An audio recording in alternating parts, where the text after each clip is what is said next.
Okay, we're back to Thomas Taylor's dissertation on Aristotle's philosophy. We've looked at what was the last section? Before we did the causes of gravity and levity. Oh, yeah, and now the kind of cyclical nature of time. And we got that the forms that things instantiate always repeat, but the individuals don't necessarily, according to Aristotle. Of course, I think today we would recognize naturally that in a finite cosmos like Aristotle's, an infinite cycle of time does entail particulars recurring as well. But he didn't see that. So, chapter 8 is going to look at comets and why the sun is not hot. So, this I'm sure will be interesting. Let us in the next place direct our attention to the reason assigned by Aristotle why the sun heats us, though it is itself not hot, and also to his doctrine concerning comets, for we shall find that his reasoning on both these subjects is no less admirable for its accuracy than estimable for its truth. In the third chapter, therefore, of the first book of his treatise on meteors, he writes as follows. Aristotle, where's that footnote? Previous chapter. We say, therefore, that fire and air, water and earth, are generated from each other, and that each of these exists in each in capacity, just as in other things in which one and the same thing exist as a subject, into which also they are ultimately resolved. So that footnote 3 there, Aristotle latently proceeds to the proximate elements.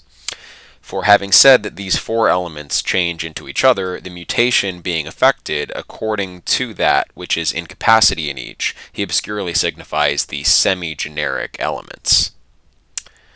For how could these be collectively changed unless through the semi-generic elements, viz. The two exhalations as a medium? For the vaporous exhalation is between air and water, and the fuliginous is between fire and earth. These, however, are the material principles, but the producing principle is innate heat, which exists both in earth and water. Okay, that was not clear to me.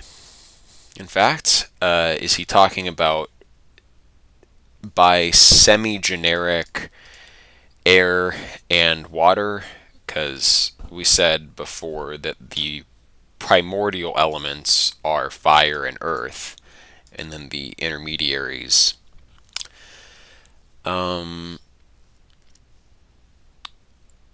He obscurely signifies the semi-generic elements.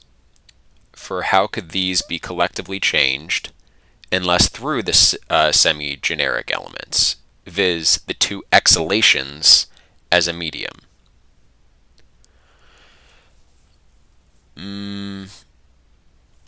Okay, so he's not talking about water and air. He's talking about the transitions, the vaporous exhalation between air and water, and the fuliginous between fire and earth. So the transition states, the vaporous exhalation and the fuliginous exhalation. I assume fuliginous has to do with fire. Sooty, dusky. Okay, so vapor and soot have to do with these transitional semi-generic elements, and those are potentially contained in air, water, fire, earth. So that's how Simplicius probably here is interpreting Aristotle's statement. Let's read Aristotle again there. We say, therefore, that fire and air, water and earth are generated from each other, and that each of these exists in each in capacity, just as in other things, in which one and the same thing exist as a subject, into which also they are ultimately resolved. Okay. So, Aristotle's statement, in other things in which one and the same thing exists as a subject, into which they are ultimately resolved. I mean, to me, it sounds like that implies that one substrate can host these multiple forms or multiple possible states of that substrate. And so he's saying that there's one most generic substrate underlying the four elements, and so they can move between, which can only really be reconciled, I think, in a kind of Platonic theory where there's a more underlying thing. For Plato, it's the triangles. So they're generated from each other. Each of these exists in each incapacity. Just the way I'm reading his statement is simply that there's one fundamental baseline material principle underlying. And we discussed the indefinite quantum as one like most basic state of matter, not yet in the state of one of the four elements. So that could be signified as well. This idea of the semi-generic elements I don't see in Aristotle yet, but okay. In the first place, then, it may be doubted about what is called the air, how we ought to conceive of its nature in the world which comprehends the earth, and what the order is which it possesses with respect to what are called the other elements of bodies. May be doubted what is called the air, how we ought to conceive of its nature in the world,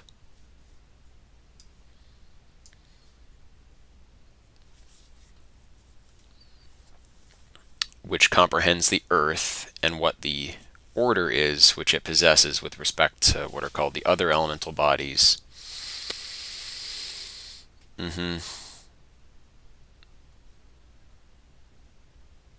For the magnitude of the bulk of the earth with respect to the comprehending magnitudes is not immanifest, since we have already seen through astrological theorems that it is much less than some of the stars.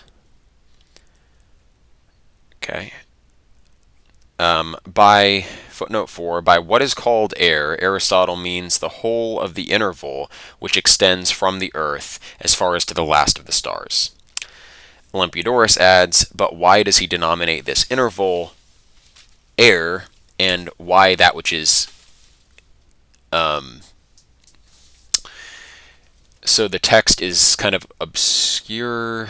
It's not good enough quality to read easily. Why it is called air. He denominates it air indeed because some have thought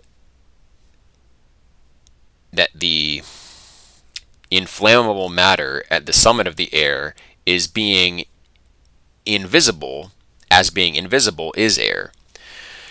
Okay, so the fire at the top of the atmosphere that is posited by Aristotle, because it's invisible, some call air, he's saying.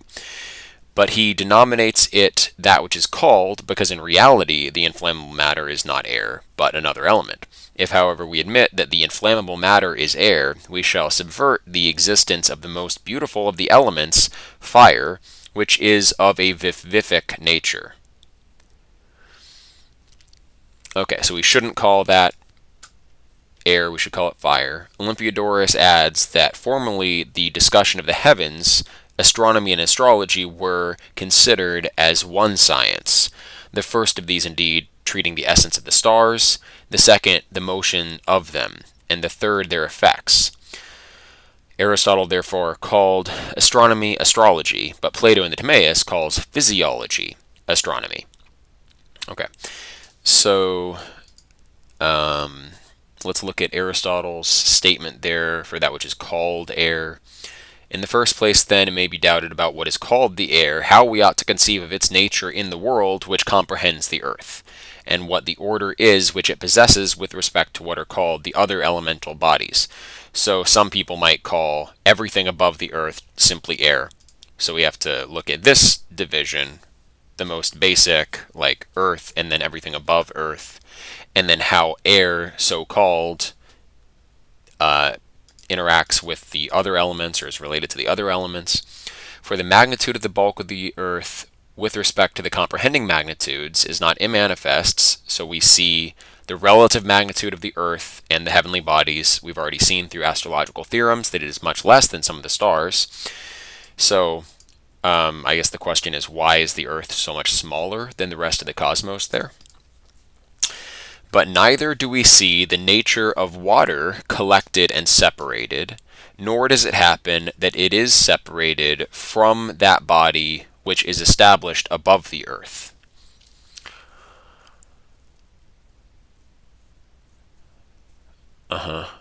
Okay.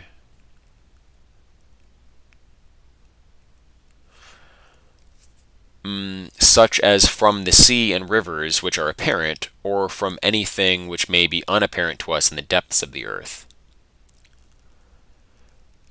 Okay, so we don't see water collected and separated above the earth in the, in the heavenly bodies, but presumably we do see earth there. There's something tangible about the heavenly bodies. With respect, however, to the space which is between the earth and the last stars, whether should we think that it contains one body or many bodies according to nature, and if many, what is their number, and to what extent are they bounded by places? About the first element, therefore, we have before shown what kind of power it possesses. So, footnote 5, that is to say, in the treatise on the heavens, for there Aristotle inquires about the fifth body and demonstrates what the essence of it is, and that all the celestial bodies are composed from it.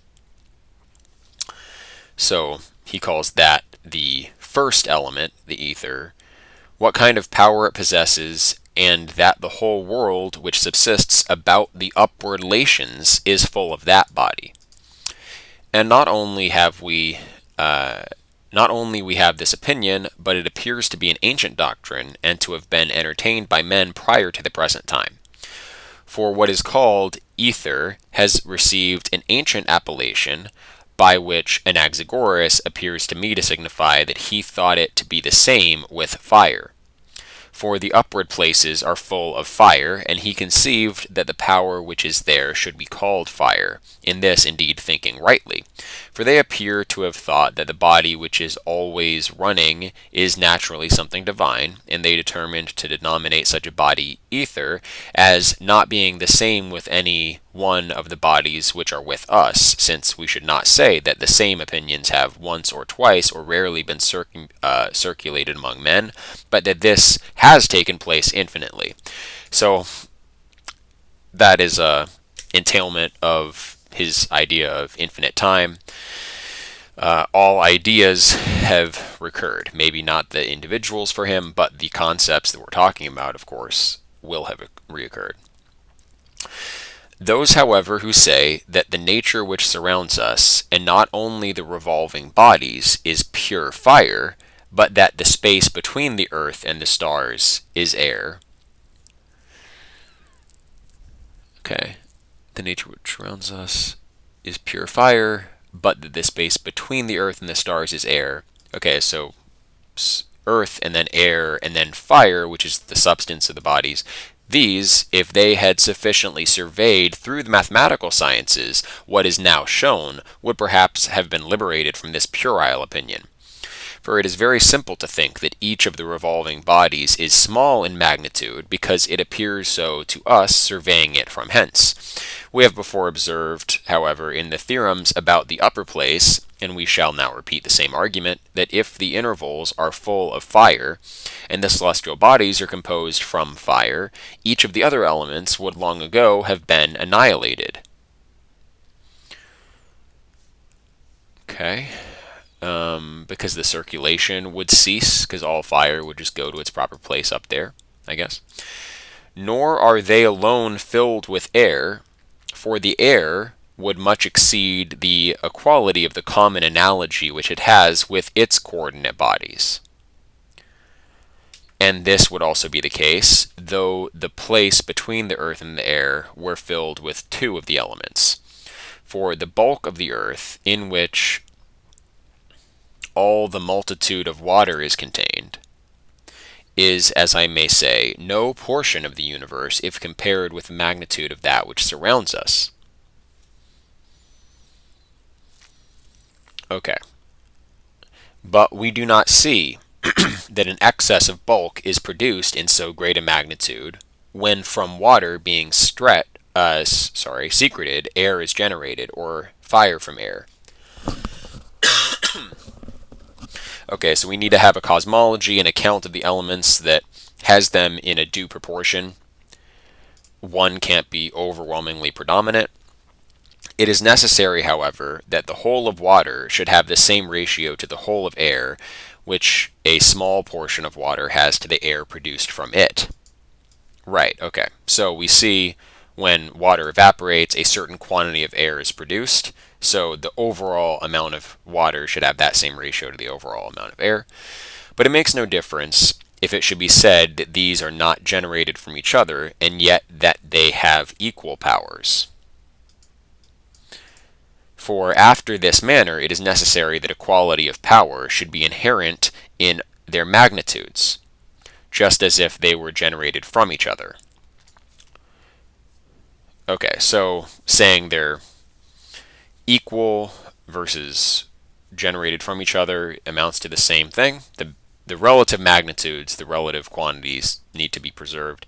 Hence it is evident that neither air nor fire alone fill the intermediate place. Okay. It remains, therefore, in addition to the above-mentioned doubts, that we should show how the two elements, air and fire, are arranged with respect to the position of the first body. Okay, so the upward region can't simply be air, nor fire. There has to be air, fire, and ether at play in accounting of all of that. So I guess we can leave Earth out of it in some respect. Alright. That we should show how the two elements, air and fire, are arranged with respect to the position of the first body, and through what cause heat is generated in the places about the Earth from the supernal stars. Hence, speaking in the first place about the air, according to our hypothesis, we shall thus also again speak about these things. If, therefore, water is generated from air, and air from water, what is the cause that clouds do not consist in the upward place? For it is more fit that they should, by how much more the remote and cold the place of the earth is, in consequence of neither being so near the stars, which are hot, nor near the rays reflected from the earth, which prevent clouds from being collected near the earth, in consequence of separating their assemblage through heat. Okay, so clouds subsist where they do because the earth is hot, and then the stars are hot, so they have to be in between. For collections of clouds are there produced where the rays now end, because they are scattered into the immense tracts of air. Either, therefore, water is not naturally adapted to be generated from all air, or if similarly from all air, that which is about the earth is not only air, but it is, as it were, a vapor. Hence, it is again collected into water. So it's not simply all air. It sounds like his account of why all air doesn't turn into clouds or water is the heat too close to the earth and the heat too far from the earth. So there's that Goldilocks zone. And then he's looking at another idea, which is that perhaps not all air is adapted to turn into water, but only that which is vaporous. Hence it is again collected into water. Moreover, if the whole air, being of so great an extent, were vapor, the nature of air and water would seem much to exceed if the upward intervals are full of a certain body. Okay. Moreover, if the whole air, being of so great an extent, were vapor, the nature of air and water would seem much to exceed if the upward intervals are full of a certain body. Okay, and it is impossible indeed that they should be full of fire, because everything else would be dried up. It therefore remains that they must be filled with air, and that all the regions about the earth is filled with water.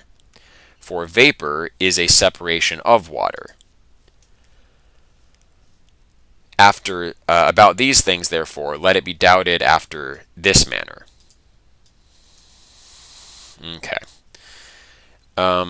So I'm not going to try to make perfect sense of all of this, because clearly there are some mistakes at a deep level, but still we have the idea that water forms into clouds at a certain distance from the Earth, and that not all the air is vaporous because the water collects about the Earth, and vapor is an exhalation from water.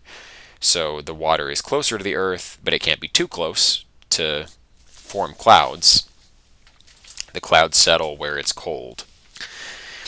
We, however, shall enter on the discussion, at the same time concluding with respect to what is about to be said and to what is now said.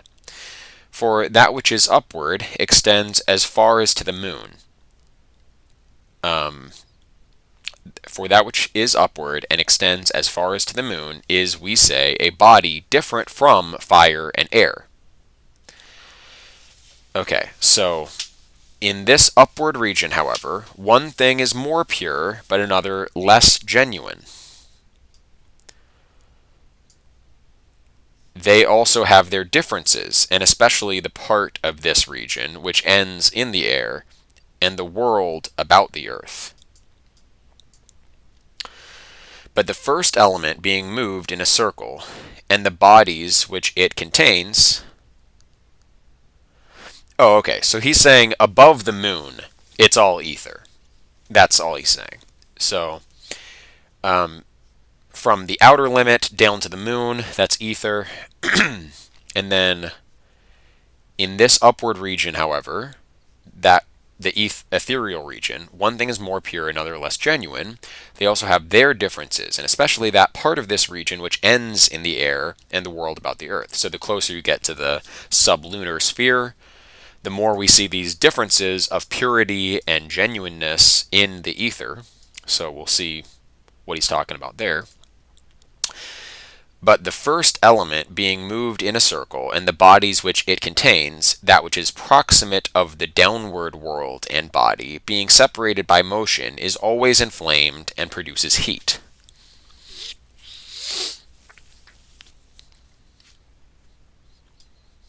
Okay, so the first and the bodies it contains, that which is proximate of the downward world, being separated by motion, is always inflamed and produces heat. Okay, so the lower region of the ether is hot. It is requisite, however, thus to conceive from hence, assuming a beginning. So here's a new hypothesis. For the body which is under the upward circulation, being as it were a certain matter, in capacity, cold, hot, dry, and moist, and possessing such other passive qualities as are consequent to these, becomes a thing of this kind from motion and immobility, the cause and principle of which we have before assigned. Okay. The body under the upward circulation, so still in the ether, that ether that is closer to the earth, being as it were a certain matter. Okay, remember he said that which is outward is always more formal than that which is beneath it. And so the bottom, so the bottom level of the ether is matter to the outward level. And so the motions, the activities there, impress upon the material ether its active qualities. It is as matter, possessing all of these potentials, and then it's actualized by that motion and immobility, presumably from the active principle of motion in the upward circulation. Okay. So the heaviest and the coldest bodies, therefore, viz. Earth and water, exist separate in and about the middle. Okay. But about these, and adhering to these, air, and that which through custom we call fire, though it is not fire. For fire is the excess, and as it were, fervor of heat. It is necessary, however, to understand with respect to that which is called by us air, that the part of it which is about the earth is, as it were, moist and hot, in consequence of its evaporating and possessing an exhalation of earth, but the part which is above this is now hot and dry. For the nature indeed of vapor is moist and hot, but of exhalation hot and dry. And vapor indeed is in capacity, as it were, water, but exhalation is in capacity, as it were, fire. That clouds, therefore, are not formed in the upward region, this must be considered as the cause, viz., that not air alone is there, but rather fire.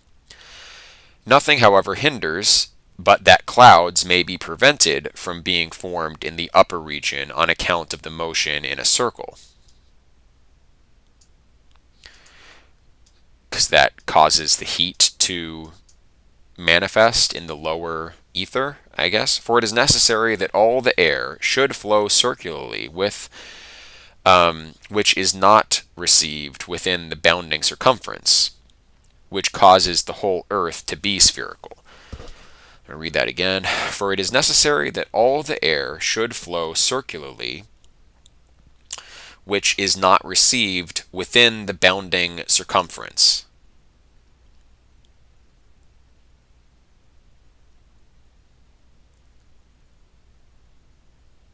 which causes the whole earth to be spherical. For it is necessary that all the air should flow circularly, which is not received within the bounding circumference, which causes the whole earth to be spherical. Okay, so any air outside of a bounding circumference of the atmosphere. For the generation of winds is now also seen in stagnant places of the earth, and the winds are not elevated above the highest mountains. But the air flows circularly because it is drawn along together with the circulation of the universe. Okay. So beyond a certain point, higher up in the atmosphere, the air moves along with the circulation of the universe. For fire is in continuity with the upward element, the ether, and air with fire, so that air, on account of the circular motion, is prevented from being collected into water up there, but whatever part of it becomes heavy always tends downward, the heat being thrust out into the upward place, while another part is elevated together with the exhaling fire, and thus continually one place remains filled with air, another with fire, and each of them is always varied. So the air that gets colder and heavier goes down to turn into water, and then the exhalations from the earth send that hot, dry air up to take its place. The very outer region is always circulating of air, and thus much has been said by us to show that clouds are not formed in the upward region, and that air is not collected into water, and also in what manner it is requisite to conceive of the place between the stars and the earth. So it's not that air by itself collects into water. You need the vapors coming off of the water from the earth, and also in what manner it is requisite to conceive of the place between the stars and the earth, and with what body it is filled. Okay, so we have ether, fire, and air, and there are differences in the air at these different levels. So let's see footnote 6. The doubt here mentioned by Aristotle is why clouds are not formed in the upper region of the air, though they ought rather to be formed there because the air in the upper region is colder. Why, however, clouds are not formed there, we shall learn, says Olympiodorus. Okay, so we're not using Simplicius, we're using Olympiodorus on this. Says Olympiodorus, and history testifies that they do not exist in that region. For Alexander Aphrodisiensis says that in Selene there is a most lofty mountain upon which sacrifices were performed, and that letters which were written in the ash remained unobliterated for a whole year, since no wind blew upon its summit. For above the mountain there is neither vapor nor moisture, but beneath, in the air about the earth, clouds are formed. Such then is the doubt, the true solution of which is as follows: the kauma, or inflammable matter at the summit of the air, is the cause why clouds are not formed in the upper region of the air. For since this inflammable matter is hot, it heats the air which is near to more than that which is remote from it, and on this account, as there is not condensing cold in the upper region of the air, clouds are not formed there.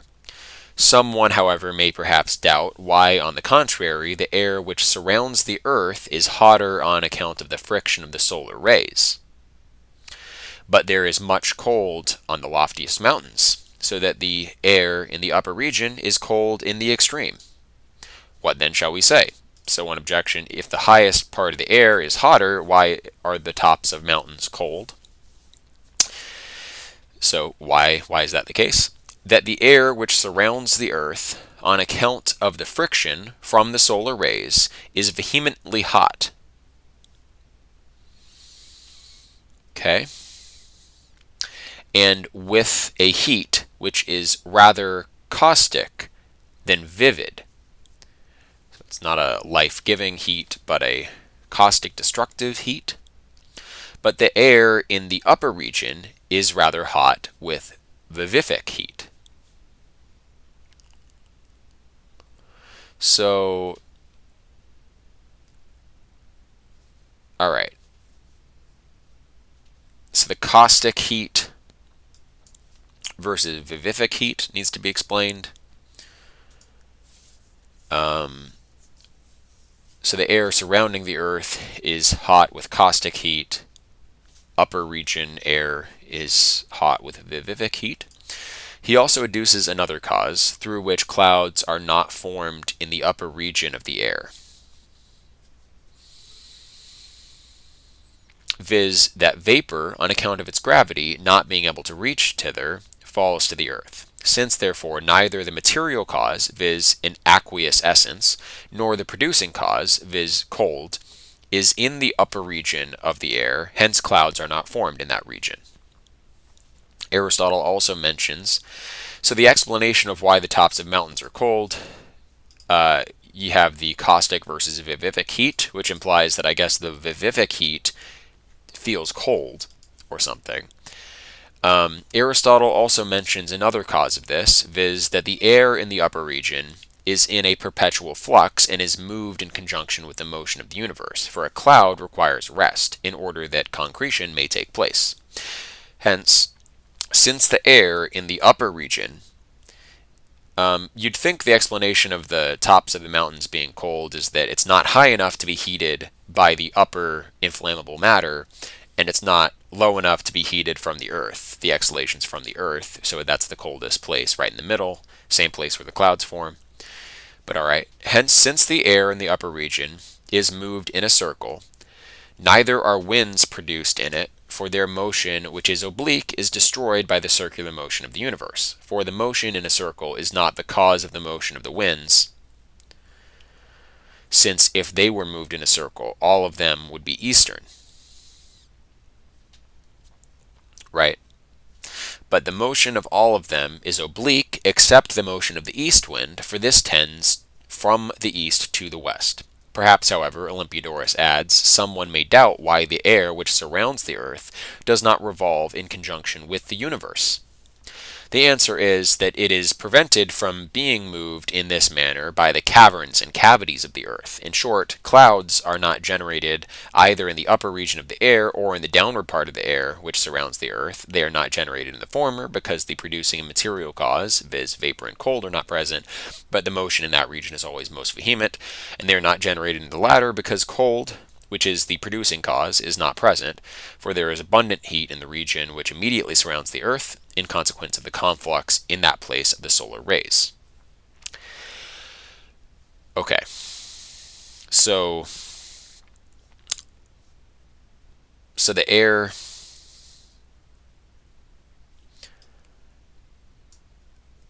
does not rotate with the rest of the universe because of caverns and cavities in the earth.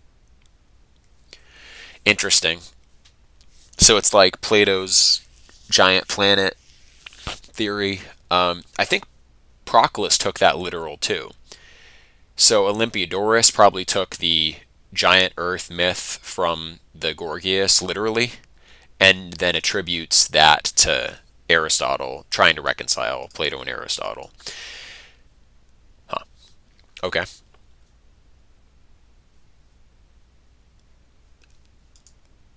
So this section is kind of goofy. We're still going to read it. I think it's historically relevant. And also, in what manner it is requisite to conceive of the place between the stars and the earth, and with what body it is filled. So with respect, however, to the generated heat imparted by the sun, to speak of it by itself and accurately rather belongs to the discussions about sense, for heat is a certain passive quality of sense. Nevertheless, we must now also show on what account it is generated, though the celestial bodies have not a nature of this kind. We see, then, that motion is capable of separating and inflaming the air, so that through motion bodies are frequently seen to be melted. Okay? The motion of the sun, therefore, alone is sufficient for the generation of warmth and heat. For it is necessary for this purpose that the motion should be swift and not very remote. The motion of the stars is indeed swift but remote, and that of the moon is downward, i.e. near, but slow.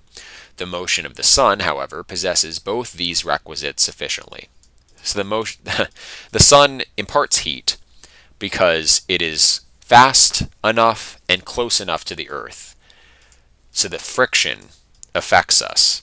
But presumably being ethereal, it itself is unaffected, because to be affected is more material and the ether is more like formal. So it's not of a nature to be receptive of qualities like that, I'm guessing. It is reasonable indeed that heat should be generated together with the sun itself, if we assume a similitude from things which are affected with us. For here, with certain things, or when certain things are moved by violence, the neighboring air becomes very hot, and this very reasonably happens, for the motion of a solid especially separates the air. From this cause, therefore, heat arrives as far as to the place of our abode. Okay, so fast motion separates the air, and the heat from upward regions comes down, I guess, and also because the circumambient fire frequently dissipates the air by its motion, and violently tends downward. But falling stars sufficiently indicate that the upward region is not hot nor ignited, for they are not generated in that region, but downward, though bodies which are more moved, and more swiftly, are more rapidly set on fire, to which we may add that the sun, which especially seems to be hot, is seen to be white, and not of a fiery color.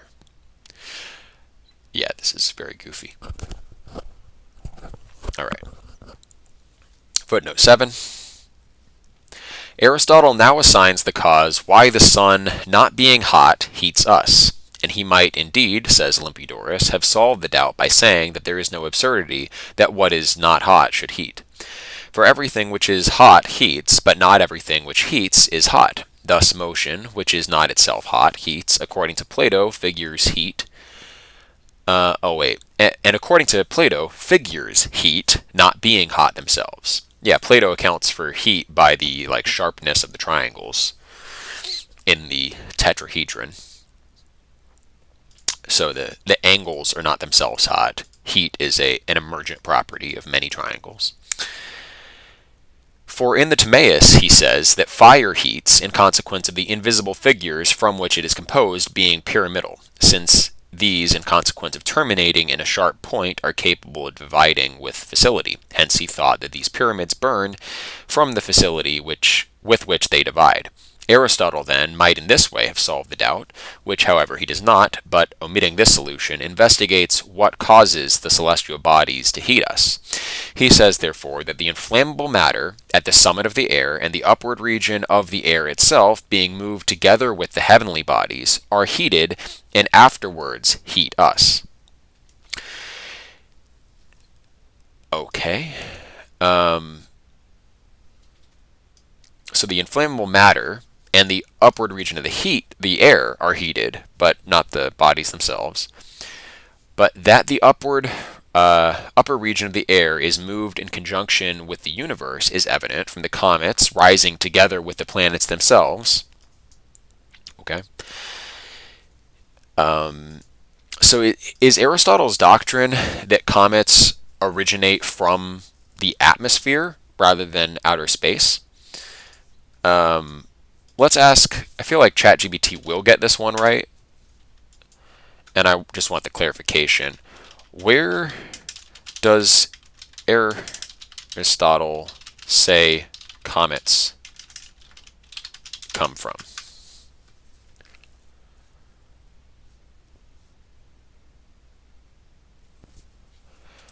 So Aristotle believed that comets were a kind of exhalation from the Earth.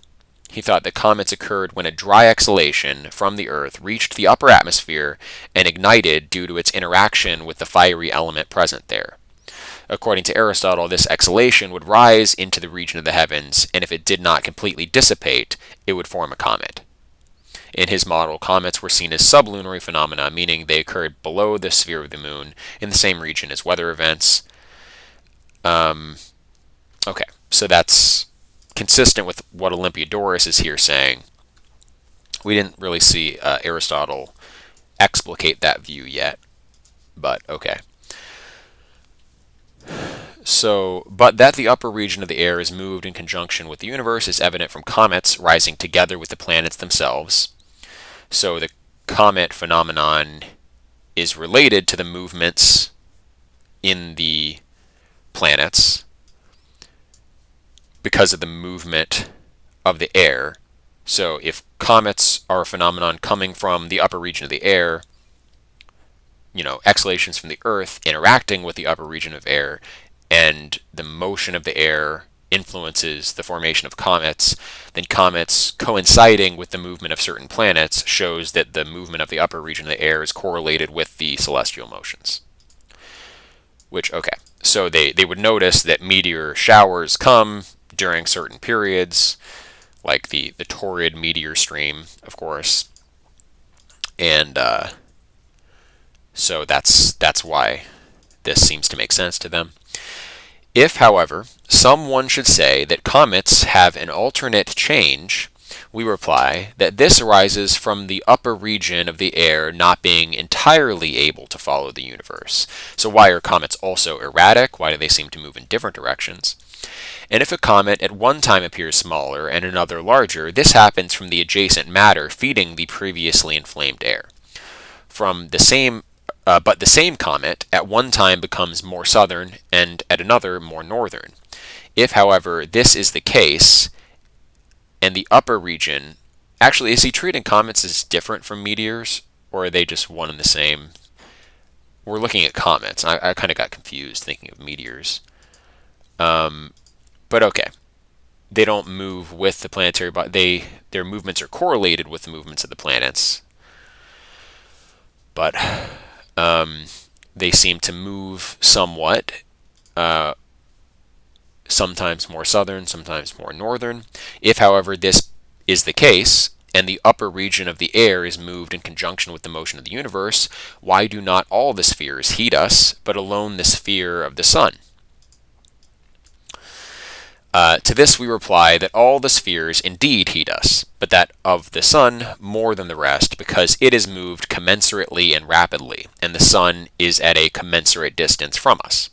For the inerratic sphere, though it is moved with incredible celerity in consequence of the magnitude of its orb, yet at the same time it is at a great distance from us, and on this account does not heat us. But the orb of the sun, having a middle situation and being at a commensurate distance from us, but has also a commensurate celerity, and on this account heats us.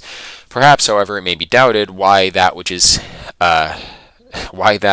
the ineratic sphere does not affect in consequence of its distance, it does not affect from its celerity. The answer is that being remote, though it is moved rapidly, it by no means heats, as neither does that which is near when it is not moved rapidly, unless this power is attributed to it. But perhaps someone may doubt, if heat is produced from the solar sphere, why we are not similarly heated by night as by day. To this we reply, that not only the sphere in which the sun is fixed is the cause of heat, but also the sun himself. For his rays, being reflected, become the cause of abundant heat in the day. Not that his rays are reflected in the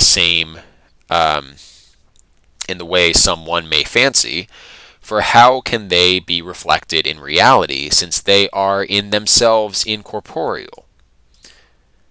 Okay, so they don't... It's hotter in the day because the sun does emit rays, but those rays don't actually reflect, because then they would have corporeal properties, which they don't because they're ethereal. But they illuminate the air, and this, being vivified and supernaturally moved, is reflected, and desiring to participate still more abundantly of life. So it's not the rays of light that are reflected, it's the illuminated air that is illuminated by the rays that is reflected. Hence, being reflected and multiformly moved, it is heated. The illuminated air is heated. Which, is sort of half true, Perhaps, however, it may again be doubted why we are not similarly heated in summer and in winter, or in the morning and at noon. We reply that this is because the rays of the sun in summer and noon are direct, but in winter and the morning they are oblique. But it is demonstrated that the angle of incidence is always equal to the angle of reflection. Reflections, however, at right angles more compress the air, and on this account the air is more heated in summer. But in winter, in consequence of the reflections being oblique, the air is not compressed but diffused, and on this account there is not much heat.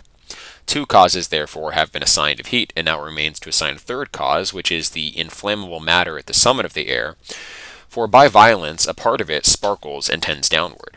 Olympiodorus concludes with justly observing that if the sun was hot, it would be most intensely hot in consequence of burning at so great a distance.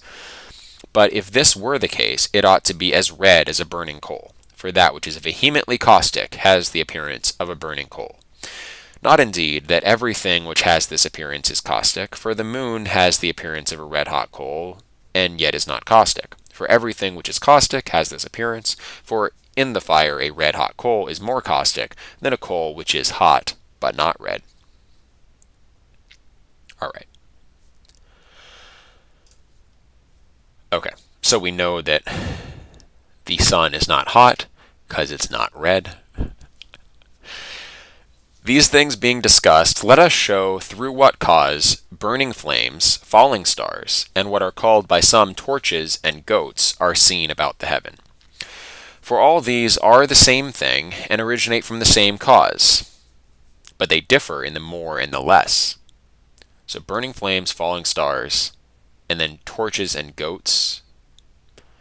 Not sure what that refers to, but okay. The principle, however, of these, and of many other things, is as follows. The earth, being heated by the sun, exhalation is necessarily produced, not simple, as some fancy, but twofold, one being more vaporous, but the other more pneumatic, one indeed being the vapor of that moisture which is in and upon the earth, but the other being a smoky exhalation of the earth when dry. And of these, the smoky emerges and becomes supereminent on account of heat, but the exhalation which is more moist subsides on account of its gravity. And hence the circumambient is on this account adorned. So, stuff moves up from the earth on this account. For in the first place, under the circular motion of the heaven, are the hot and the dry, which we call fire, for that which is common in every smoky separation is anonymous. 8. The upekauma, or inflammable matter at the summit of the air, is not properly called fire, but metaphorically from its ministrant office. But that is not called fire which does not burn. Olympiodorus adds that hence the upokauma is so denominated from burning less, for the addition of the upo implies diminution. Okay? At the same time, because such a body is especially adapted to be inflamed, it becomes necessary thus to use appellations. But under this nature is air. 9. That is to say, after the inflammable matter is air, which is easily enkindled from a small motion if it meets with fit matter. For to effect this, not only motion is necessary, but also the material cause. It is necessary, however, to understand that this which we now call fire, being as it were an inflammable matter, upokauma, is extended about the extremity of that sphere which surrounds the earth, so that from a small motion it is frequently inflamed like smoke. So there's a highly flammable matter that causes these meteors and such. Also, I guess, comets. Did I ask ChatGPT about meteors or comets? I don't recall. I may have accidentally asked. No, I asked about comets. So ChatGPT treats the comet and meteor phenomenon as the same, basically. For Aristotle, we'll just go with that. It is necessary, however, to understand that this, which we now call fire, being as it were an inflammable matter, is extended about the extremity of that sphere which surrounds the earth, so that from a small motion is frequently inflamed like smoke. For flame is the fervor of a dry spirit. Such a matter, therefore, when it has been in a certain respect moved by the circular motion, is inflamed in that part in which it is especially adapted to be so. It differs, however, according to the position or multitude of the inflammable matter. For if the inflammable matter has length and breadth, a burning flame is frequently seen, like burning reeds in a field. But if it only has length, then it forms what are called torches, goats, and falling stars. And if indeed the inflammable matter is greater in length than in breadth, then it twinkles, as it were, while it burns, and this happens because it is inflamed gradually indeed, but at the beginning. Then it is called a goat. But when it is without this passive quality, then it is called a torch. So again, I'm not sure what the goats and torches are. On meteorology, what is Aristotle referring to by goats and torches?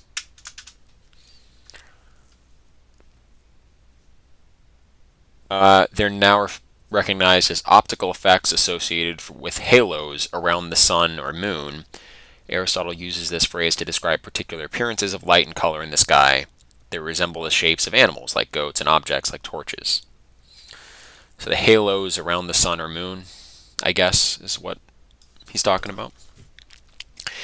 If, however, the length of the exhalation is gradually and multifariously dispersed, and similarly according to breadth and depth, then those stars are generated which appear to fall.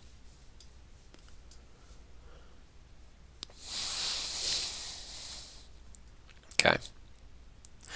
And at one time, therefore, the exhalation being inflamed by the motion generates these, but at another time heat is expelled and separated by the air formed from refrigeration. Hence their motion is more similar to projection than to burning. For it may be doubted whether the falling of a body of this kind is not produced just as the smoke of a recently extinguished lamp is enkindled into a flame by a burning lamp placed over it. For the rapidity of this is wonderful and resembles projection, but it is not as if another and another fire was produced, or whether it is projection. It seems, however, to be produced in both these ways, for this exhalation is produced in the same manner as the flame of a lamp, and some things are projected because they are expelled, just as kernels which are thrust out from between the fingers, so that they are seen to fall into the sea and on the earth both by day and by night when the sky is serene. We're almost at the end. We're going to go a little bit over here of this chapter. But they are hurled downward because density propelling causes them to verge downward. Hence also thunder falls downward, for the generation of all these is not inflammation, but a separation from expulsion, since all heat naturally tends upward. Such falling stars, therefore, as are rather formed in the highest place, are produced in consequence of the exhalation being inflamed, but such as are produced in the lower region are formed from secretion in consequence of the more moist exhalation being collected together and refrigerated. For this, being collected and verging downward, propels being inspissated, and makes the projection of heat to be downward. Inspissated. Okay, what is the definition? Thickened or congealed. Inspissated. Inspissated. Inspissated. All right. Alright, but from the position of the exhalation, in whatever manner it may happen to have breadth and depth, it thus tends, either upward or downward, or obliquely. For the most part, however, it tends obliquely because it is moved with two motions, by violence indeed downward, but naturally upward. Okay, well there you go. For all such things are moved according to a diameter. So like a midpoint between the two vectors, in other words. Hence, for the most part, the lation of falling stars is oblique, but the cause of all these, as matter indeed is exhalation, but as that which moves, at one time it is a motion upward, and another the congelation of mingled air. All these two are generated beneath the moon, a token of which is the apparent celerity of their motions, which is similar to that of bodies which are thrown by us, and which, because they are near to us, appear to be moved much swifter than the stars, the sun, and the moon. Sometimes, also by night, when the sky is serene, many appearances are seen to be formed in the heaven, such as chasms, pits, and bloody colors, of which there is the same cause. For since the air, which is formed in the upward region, is inflamed, and this inflammation is at one time such as to exhibit the appearance of a burning flame, but at another of moving torches and shooting or falling stars, no absurdity will follow, if the same air being collected should be tinged with all various colors. For a lesser light shining through a more dense medium, and the air receiving refraction, produce all various colors, but especially a red or purple color, because these colors especially to be produced from a mixture of the fiery and white, the one being placed upon the other, such as are the rising and setting stars, which, if it is summer, and when seen through smoke, appear to be of a red color. Colors also may be produced from reflection when the mirror is of such a kind as not to receive figure but color. Why these, however, do not continue for a long time is owing to the rapid dissolution of the matter from which they are formed. But chasms are formed from light being broken through the intervention of an obscure and black vapor, which causes it to have the appearance of a certain profundity. Frequently, also, from things of this kind, torches fall when they happen to be more concrete. But when the vapors are collected in certain chasms appear to be formed. In short, the white in black produces many varieties, just as flame does in smoke. Yeah, his theory of colors is that it's an admixture of white and black. So white and black are like the primary colors, and different proportions between white and black yield the different colors. By day, therefore, the sun prevents these appearances from being formed. I think that's on his work on the senses. These appearances from being formed, but the rest, instead, that which has the red color, do not appear by night in consequence of similitude of color. Concerning falling stars, therefore, and ignited bodies, and farther still concerning other such like appearances as produce rapid imaginations, it is necessary to assign these as the causes. So there's Aristotle's theory of meteors and comets and similar phenomena. So we'll move on next time to chapter 9 of comets. Aristotle delivers his opinion as follows. Okay, so we weren't really talking about comets explicitly before, we're going to look further into comets specifically. So we might have just kind of conflated meteors with comets, which is, I guess, my bad. But in any case, we'll get more clarification on comets specifically